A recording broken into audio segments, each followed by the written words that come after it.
MLA గారికి, సుగుణ గారికి, వేదిక మీద ఉన్నటువంటి మాజీ ఎమ్మెల్యేలకు, ఇతర సీనియర్ నాయకులకు, పత్రికా మీడియా సోదరులకు అందరికీ కూడా హృదయపూర్వక నమస్కారాలు, ధన్యవాదాలు తెలియజేస్తా ఉన్నాను. ముఖ్యంగా 10 సంవత్సరాలుగా బీఆర్ఎస్ పార్టీ, టీఆర్ఎస్ పార్టీ ప్రజలకు దూరమై ప్రజల ఆకాంక్షలకు అనుగుణంగా పరిపాలించలేదు కాబట్టే మీరు పక్కకు పెట్టడం జరిగింది. ఇప్పుడు మోడీ బీజేపీ కూడా గత 10 సంవత్సరాలుగా ఈ రాష్ట్రాన్ని పరిపాలిస్తుంది. అయ్యా నువ్వు ఏం చేసినవో చెప్పవయ్యా అంటే ఆయన ఏం చేసింది చెప్పలేక, చెప్పుకోవడానికి ఏం లేక కాంగ్రెస్ పార్టీ మీద రకరకాల కుట్రలు చేసి, కాంగ్రెస్ ప్రభుత్వాలను కూల్చే కుట్రలు చేసి, అదే విధంగా కాంగ్రెస్ లో ఉంటే అవినీతి పరులంట, కాంగ్రెస్ నుంచి పక్కకు పోతే మరి వాషింగ్ పౌడర్ నిర్మా అంట, పక్కన మహారాష్ట్రలో అశోక్ చవాన్ అనేటువంటి సీఎం ఉంటే కాంగ్రెస్ పార్టీలో ఆయన మీద కేసు పెట్టారు. వాళ్ళ పార్టీలో పోగానే ఆయనకు రాజ్యసభ ఇచ్చి ఢిల్లీకి పంపారు. మరి ఇవాళ ఏమంటున్నాడు, కాంగ్రెస్ వస్తేనట పేదోళ్ళ దగ్గర పుస్తకాలు గుంజుకోనట ఇంకొక ముస్లిం కమ్యూనిటీకి ఇస్తారంటారు. అరే ఏమైనా బుద్ధి ఉందా మోడీ గారు? నీకు ఒక రాజ్యాంగబద్ధమైనటువంటి పదవుల్లో ఉండి నువ్వు 10 ఏళ్ళు ఈ రాష్ట్రానికి, ఈ దేశానికి, ఈ ప్రజలకు ఏం చేసినవో చెప్పు, మేము ఇవాళ చెప్తాం. మరి నువ్వు హిందువుల పార్టీ అని అంటున్నావు కదా, హిందువులకు గుడిలో దేవుణ్ణి మొక్కుతే కనీసం అగరబత్తి మీదనైనా నువ్వు జిఎస్టీ వేయకుండా ఫ్రీగా అగరబత్తి ఇస్తానని నేను అడుగుతా ఉన్నా.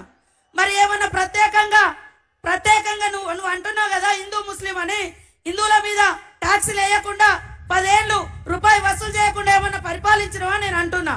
కానీ కాంగ్రెస్ పార్టీ ఈ దేశంలో ఉన్నటువంటి ప్రతి ఒక్కరి కష్టాలను పేదోళ్లకు దగ్గరగా పరిపాలించి ఈ 70 సంవత్సరాల కాలంలో మరి ఆహార భద్రత చట్టం తీసుకొచ్చి 81 కోట్ల మందికి రేషన్ కార్డులు ఇచ్చింది. పని లేనటువంటి వాళ్లకు ఈ కులము ఆ కులం అని కాకుండా ఉపాధి హామీ చట్టం తెచ్చింది. ప్రతి పిల్లగాడు చదువుకునే విధంగా, ప్రతి అమ్మాయి చదువుకునే విధంగా విద్యా హక్కు చట్టం తెచ్చింది. నువ్వేం తెచ్చినవయ్యా? జిఎస్టీ తెచ్చిండు. జిఎస్టీ తెచ్చి ఈ 9-10 సంవత్సరాల కాలంలో దేశవ్యాప్తంగా పేదల నుంచి 54 లక్షల కోట్ల రూపాయలు పన్నుల రూపంలో వసూలు చేసిరు. కానీ కాంగ్రెస్ మహిళలకు లోన్లు ఇచ్చింది. మహిళలకు 500కే ఆనాడు కాంగ్రెస్ ఉన్నప్పుడు ఇళ్లల్లో మరి గ్యాస్ సిలిండర్ ఇచ్చి అక్కల కష్టాలు తీర్చింది. మరి అదే విధంగా రైతన్నల రుణమాఫీ ఏకకాలంలో చేసింది. ఇందిరమ్మ ఇల్లు ఇచ్చింది, బడులు ఇచ్చింది, గుడులు ఇచ్చింది, మడి ఇచ్చింది. ఇవాళ వ్యవసాయ రంగాన్ని అద్భుతంగా ఇవాళ కడెం ప్రాజెక్టు కావచ్చు ఆదిలాబాద్ లో, మరి శ్రీరామ్ సాగర్ నిజామాబాద్ లో కావచ్చు, ఇవన్నీ తెచ్చినాం. మీరేం తెచ్చిరా?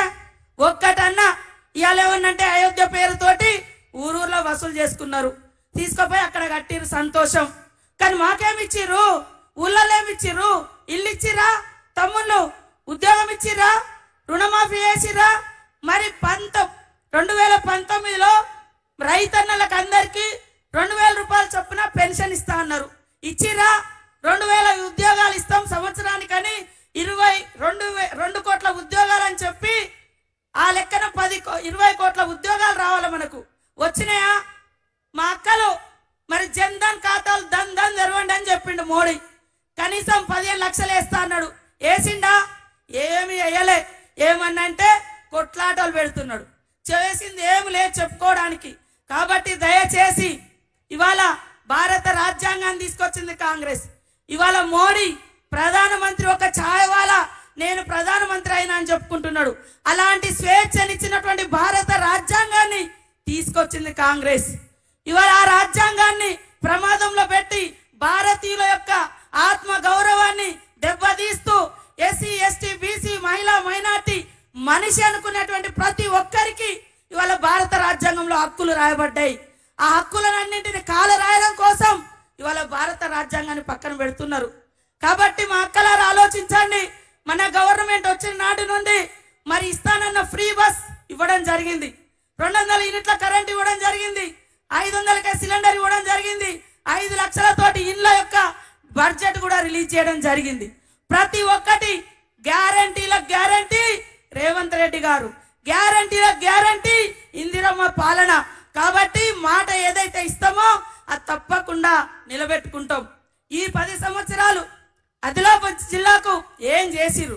ఇవాళ ఈ జిల్లాలో ఐటీడీఏలు వచ్చిన, ఉద్యోగాలు వచ్చినా, మరి అదే విధంగా అనేక రకాల ఫండ్స్ వచ్చినా కాంగ్రెస్ తోటి వచ్చింది తప్ప ఈ బీజేపీ బీఆర్ఎస్ ఏం వేయలేదు.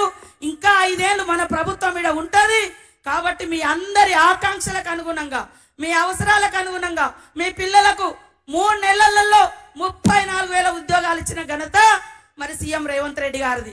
4,000 అంగన్వాడీలను కూడా అప్గ్రేడ్ చేయడం జరిగింది. దాంతో 34,000 మందికి ఇచ్చినాం.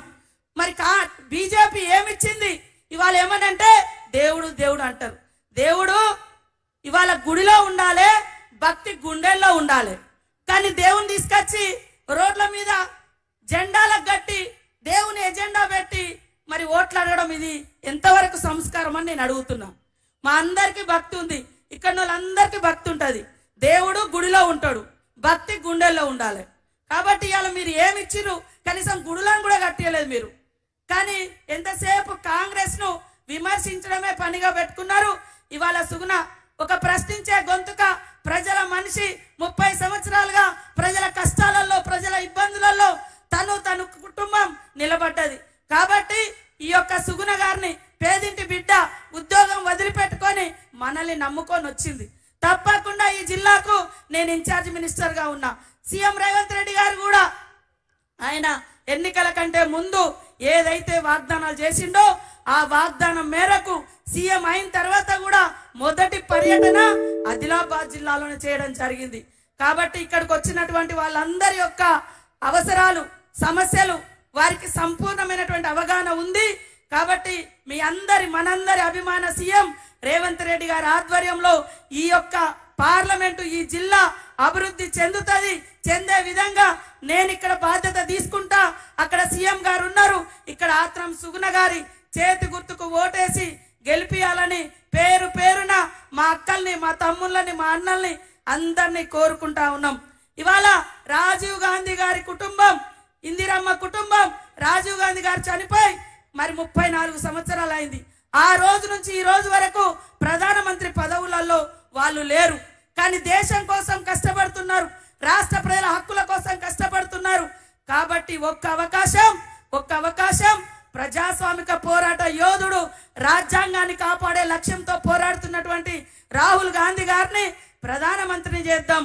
పేదల పరిపాలన దేశమంతా నిర్మించుకుందామని తెలియజేస్తూ ఇక్కడికి వచ్చినటువంటి మీ అక్కలకు, అన్నలకు అందరికీ మరొకసారి నమస్కారాలు తెలియజేస్తూ చేతి గుర్తుకే, చేతి గుర్తుకే, చేయున్న వాళ్ళందరూ చేతి గుర్తుకే, చేతి గుర్తుకే.